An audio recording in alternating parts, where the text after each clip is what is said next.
पार पाडा. आपले लेकरं डोळ्यासमोर असू द्या. लेकराशिवाय या राज्यात या देशात आपल्याला कोणी आधार देणार नाही. आणि जे जे महाराष्ट्रात आरक्षणाला आडवे येतील ते सगळ्याचे सगळं त्यांचा सुप्रसाद झाला पाहिजे. कोणत्या काम करा पण मतदानाच्या दिवशी मतात जाताना स्वतःची मुलगी आणि स्वतःचा मुलगा बटन दाबताना लक्षात असू द्या.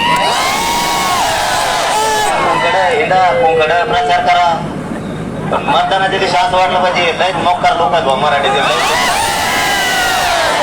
असं पडलं पाहिजे. तुम्हाला सांगतो पुढच्या वेळेस उभा राहता थरथरच टाकलं पाहिजे. आपले पाहुणे रावले सगळे कसा कट जागे करा. आता 2-4 दिवस मोबाईल सुरू ठेवा. नुसत्या पाहुण्याला फोन लावायचे म्हणायचंच नाही जेवला का काय झाला का त्याला देऊ पैसे